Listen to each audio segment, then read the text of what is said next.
Assalamualaikum warahmatullahi wabarakatuh. Perkenalkan, kami dari kelompok 2 dari Dinas Perhubungan Kota Makassar. Adapun daftar isi yang akan kami jelaskan, yang pertama adalah gambaran umum, yang kedua adalah sejarah instansi, yang ketiga visi dan misi, yang keempat adanya tugas utama, yang kelima struktur organisasi, yang keenam alur pelayanan, yang ketujuh adalah program kerja. Adapun anggota kelompok kedua yaitu yang pertama Muhammad Andi Widiaksen Warisman. Yang kedua, saya sendiri Andi Agung Irawan Ihsan. Yang ketiga, Andi Muhammad Fikri Magau. Yang keempat, ada Winda Tri Wulandari. Yang kelima, ada Nurul Hasana. Yang keenam adalah Rifda Ramiza Asri. Selanjutnya, Dinas Perhubungan. Dinas Perhubungan Kota Makassar merupakan bagian dari pemerintah Kota Makassar dan merupakan unsur penunjang yang dipimpin oleh kepala dinas yang berada di bawah dan bertanggung jawab kepada Wali Kota Kota Makassar.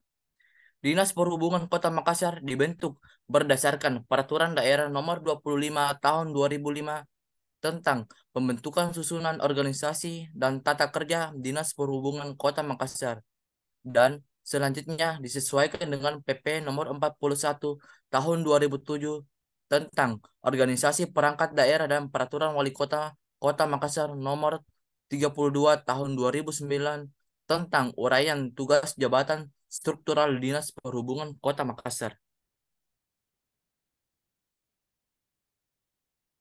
Baik, adapun sejarah Kementerian Perhubungan Kota Makassar dari tahun 1920 sampai sekarang itu terdapat 6 lembaga departemen. Yang pertama adalah Departemen Perhubungan, yang kedua Departemen Pekerjaan Umum yang diketuai oleh Menteri Abi Kusno Syukursuyoso.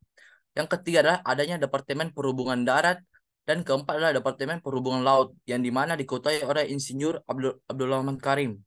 Yang kelima adalah adanya Departemen Distribusi dan Dinas Perhubungan Kementerian sampai sekarang ini yang dimana diketuai oleh Menteri Jet Liman pada tahun 1959. Selanjutnya, saya kembalikan ke pemateri selanjutnya.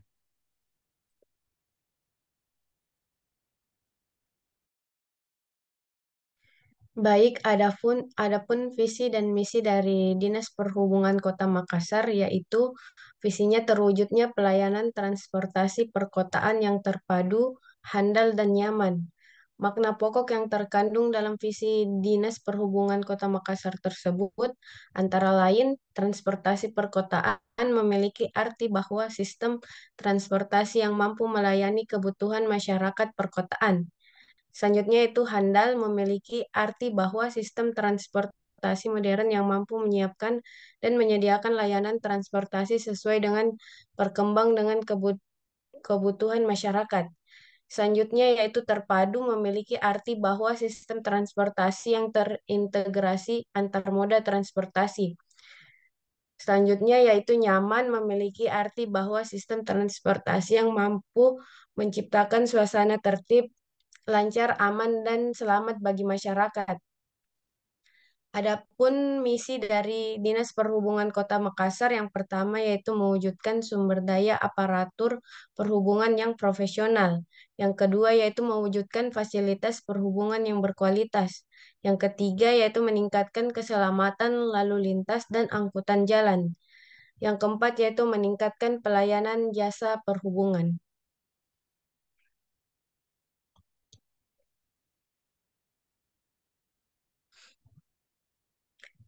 Adapun tugas dan fungsi Dinas Perhubungan yang telah tercantum pada Undang-Undang Nomor 85 Tahun 2021 tentang kedudukan susunan organisasi Dinas Perhubungan Kota Makassar mempunyai fungsi utama yaitu yang pertama Kepala Dinas sebagaimana dimaksud mempunyai tugas membantu Wali Kota melaksanakan urusan pemerintahan bidang perhubungan yang menjadi kewenangan daerah dan tugas pembantu yang diberikan kepada daerah.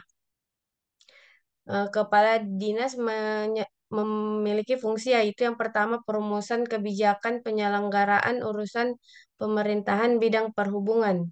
Yang kedua, melaksanakan kebijakan urusan pemerintahan bidang perhubungan. Yang ketiga yaitu pelaksanaan evaluasi dan pelaporan urusan pemerintahan bidang perhubungan. Yang keempat, pelaksanaan administrasi dinas urusan pemerintahan bidang perhubungan.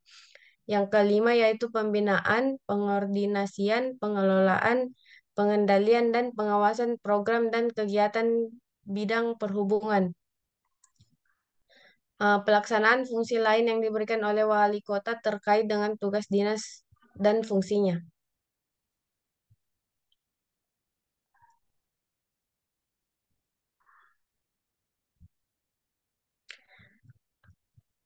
Adapun tugas dari Sekretariat Dinas Perhubungan yaitu mempunyai tugas melaksanakan koordinasi pelaksanaan tugas, pembinaan, dan pelayanan administrasi kepada semua unit organisasi di lingkungan dinas.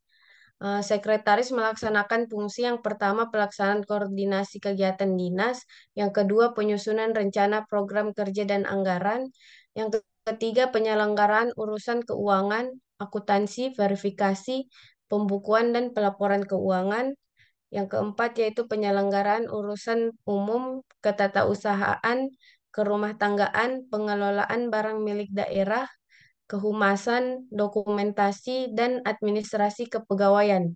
Dan tugas selanjutnya itu pelaksanaan fungsi lain yang diberikan oleh atasan terkait tugas dan fungsinya.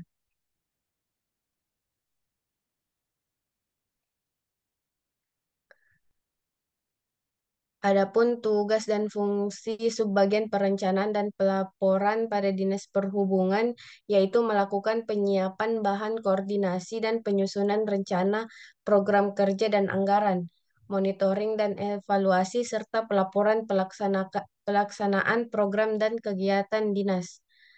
Tugas dan fungsi subbagian keuangan yaitu melakukan pengelolaan keuangan, akuntansi, verifikasi, pembukuan, dan pelaporan keuangan. Sedangkan tugas dari subbagian umum dan kepegawaian yaitu melakukan urusan umum, ketatausahaan, kerumah tanggaan, pengelolaan barang milik daerah, kehumasan, dokumentasi, dan administrasi kepegawaian. Selanjutnya saya serahkan ke pemateri berikutnya.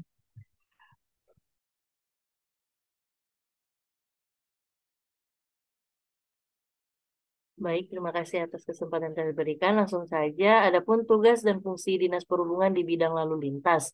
Bidang lalu lintas dan angkutan jalan, sebagaimana dimaksud dalam pasal 3 ayat 1 huruf C, dipimpin oleh kepala bidang yang mempunyai tugas melaksanakan, menyusun bahan perumusan dan pelaksanaan kebijakan di bidang manajemen dan rekayasa lalu lintas, serta analisis dampak lalu lintas. Untuk bidang lalu lintas sendiri terdapat dua seksi, yaitu pertama seksi manajemen dan rekayasa lalu lintas. Untuk seksi ini mempunyai tugas menyiapkan bahan perumusan dan pelaksanaan kebijakan di bidang penetapan rencana induk jaringan lalu lintas angkutan jalan, lintas penyeberangan, dan perkeretaapian, serta penyediaan perlengkapan jalan di jalan kota. Untuk seksi analisis lingkungan lalu lintas dan sertifikasi mempunyai tugas menyiapkan bahan perumusan dan pelaksanaan kebijakan di bidang analisis dampak lalu lintas.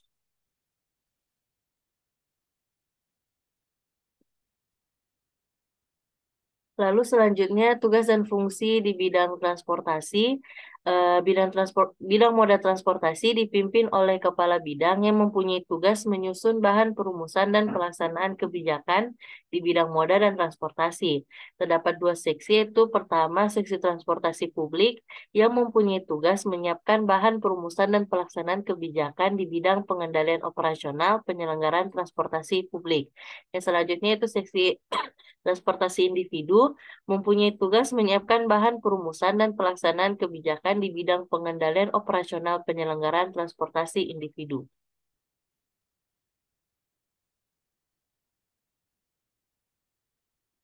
Lalu terdapat bidang sarana dan prasarana perhubungan. Bidang sarana dan prasarana perhubungan dipimpin oleh kepala bidang yang mempunyai tugas melaksanakan penyiapan perumusan kebijakan di bidang sarana dan prasarana perhubungan. Terdapat seksi perencanaan dan pembangunan sarana prasarana perhubungan yang mempunyai tugas menyiapkan bahan perumusan dan pelaksanaan kebijakan di bidang perencanaan dan pembangunan sarana dan prasarana perhubungan. Lalu terdapat seksi pemeliharaan sarana dan prasarana perhubungan, yaitu mempunyai tugas menyiapkan bahan perumusan dan pelaksanaan kebijakan pemeliharaan sarana dan prasarana perhubungan.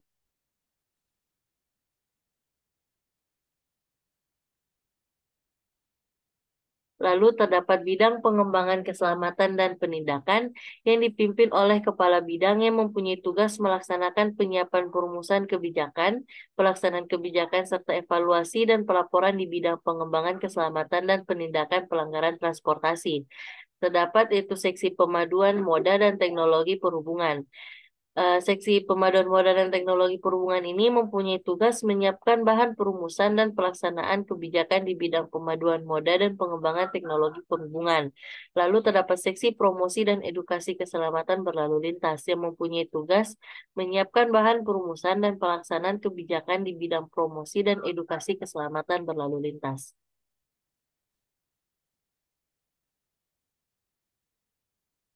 Untuk materi selanjutnya saya serahkan ke materi berikutnya. Terima kasih.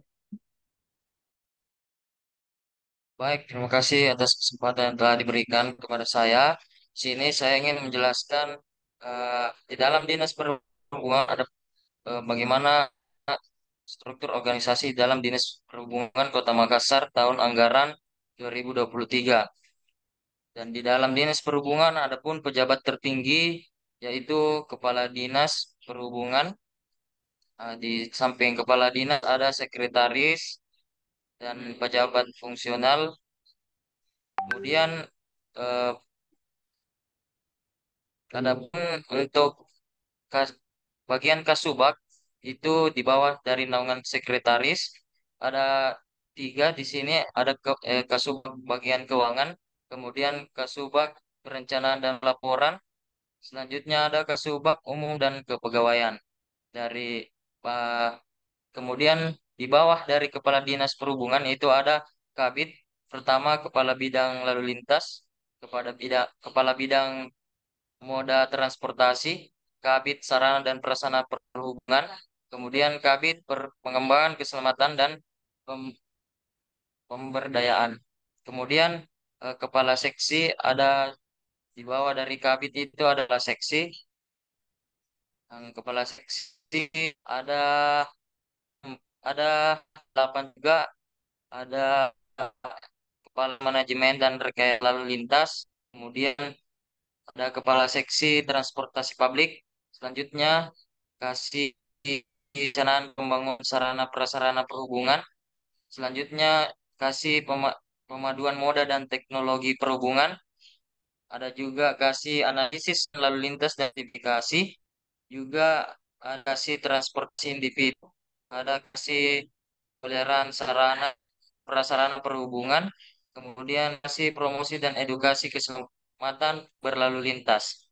Bawah dari bawah itu juga kepala dinas ada pelaksana tugas, kepala UPT pengujian kendaraan bermotor, ada kepala UPT penerangan jalan umum, ada KTU UPT PKB dan KTU UPT penerangan jalan umum. Itulah tadi bagaimana struktur organisasi yang ada di Dinas Perhubungan Kota Makassar tahun anggaran 2023. Selanjutnya, untuk alur pelayanan akan dijelaskan oleh saudara saya. Baik, untuk alur pelayanan Dinas Perhubungan, Dinas Perhubungan melayani masyarakat pengguna jalan dan adapun pelayanan pelayanan lain yaitu pengusaha angkutan jasa. Eh, Dinas Perhubungan menjadi pusat informasi untuk masyarakat pengguna jalan darat, yaitu eh, sebagai penyalur informasi kepada masyarakat dan pengelola informasi kepada masyarakat yang membutuhkan informasi dari Dinas Perhubungan. Baik, selanjutnya saya serahkan kepada pemateri selanjutnya.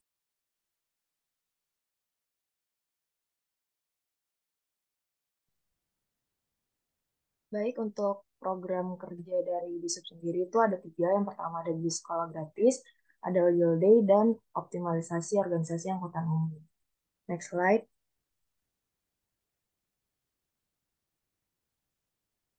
Nah, yang pertama itu ada bus sekolah gratis. Program bus ini sudah ada sejak tahun 2003 yang berlanjut hingga sekarang.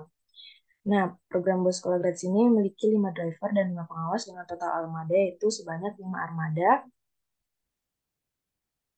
Pemkot Makassar juga sudah melakukan kajian dalam menetapkan jalur angkutan sekolah gratis ini dengan melibatkan masyarakat transportasi Indonesia Sulsel. Nah, berdasarkan hasil kajian MTI sendiri, ada 5 trayek jalur yang akan dilalui oleh bus angkutan tersebut. Yang pertama ada rute pergi trayek terminal halte Citra Sudiang Karebosi. Next slide.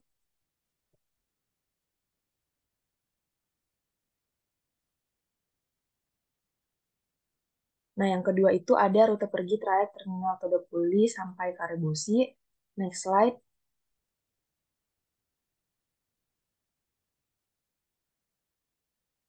Yang ketiga ada trayek terminal Malengkeri sampai Karebosi. Next slide.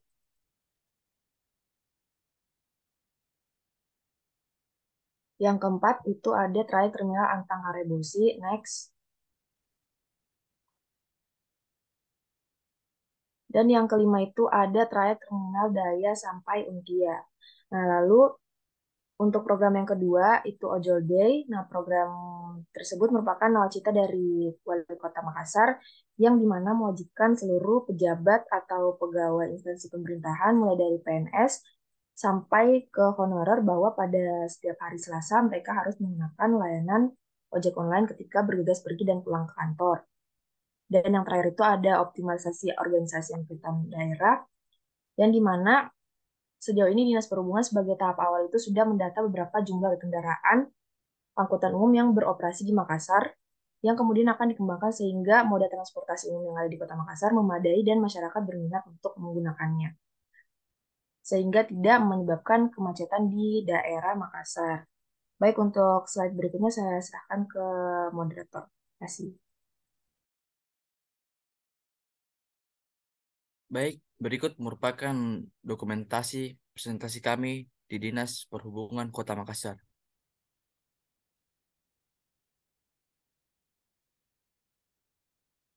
Baik, sebagai kesimpulan, dapat dilihat bahwa Dinas Perhubungan khususnya Dinas Perhubungan Kota Makassar telah menerapkan 4 fungsi manajemen, di mana 4 fungsi manajemen itu perencanaan, pengorganisasian, pelaksanaan, dan pengendalian. Manajemen sebagai institusi mencakup semua personil dalam struktur yang tersusun secara hierarki, yang memiliki posisi memimpin dan hak untuk menginstruksikan ataupun memegang kekuasaan. Untuk Dinas Perhubungan Kota Makassar sendiri ini dipimpin oleh Kepala Dinas Perhubungan Kota Makassar sendiri. Mungkin hanya sekian yang dapat kami sampaikan dari kelompok 1. Wabillahi wa taufiq wa hidayah. Assalamualaikum warahmatullahi wabarakatuh.